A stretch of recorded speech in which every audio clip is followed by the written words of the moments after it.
Sciatica లేదా disc problem ఉన్నవాళ్ళు ఏ food తీసుకోవాలని చాలామంది అడుగుతూ ఉన్నారు.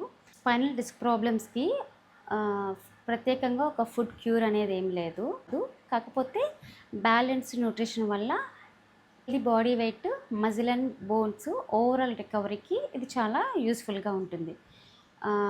ఎక్కువగా మజిల్ హెల్త్ కోసము ప్రోటీన్ ఫుడ్ తీసుకోండి. దాల్‌లో, సాంబార్‌లో, మిల్క్‌లో, కర్డ్‌లో, పన్నీర్‌లో, హోల్ గ్రామ్‌లో, ఫులో, సోయ్‌లో, పీనట్స్, ఆల్మండ్స్ ఇందులో ఎక్కువగా మనం చూస్తూ ఉంటాము. అలాగే బోన్ హెల్త్ కోసము calcium rich foods, vitamin D rich foods అంటే మిల్క్‌లో, కర్డ్‌లో, రాగిలో, మంచి గ్రీన్ లీఫీ వెజిటబుల్స్‌లో, ఫోర్టిఫైడ్ ఫుడ్స్, సీసమే ఫుడ్స్‌లో ఎక్కువగా విటమిన్ డి కోసం అప్రోప్రియేట్‌గా మనకి మార్నింగ్ సన్‌లైట్ అనేది అవసరము. ఒకవేళ డెఫిషియన్సీ అనేది ఉంటే డాక్టర్ అడ్వైస్‌తో సప్లిమెంట్స్ అనేవి కాల్షియం సప్లిమెంట్స్ కానీ విటమిన్ డి సప్లిమెంట్స్ అనేది తీసుకోవడం. So beans, broccoli, carrot, tomato, guava, oranges, papaya ఇలాంటివన్నీ కూడా ఇంక్లూడ్ చేసుకోండి. హోల్ గ్రెయిన్స్ అనేది యూస్ చేయండి.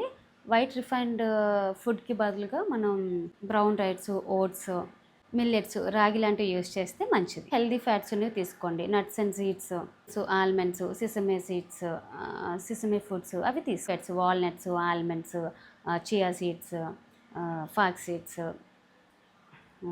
సన్‌ఫ్లవర్ సీడ్స్, పంకిన్ సీడ్స్ ఇవన్నీ కూడా ప్రిఫర్ చేయండి. ఇప్పుడు చెప్తున్నట్టుగా హైడ్రేషన్ అనేది చాలా ఇంపార్టెంట్. వాటర్ ఏమి డిస్క్ని రిపేర్ చేయదు, కానీ ఓవరాల్ బాడీ ఫంక్షన్‌కి హైడ్రేషన్ అనేది చాలా ఇంపార్టెంట్.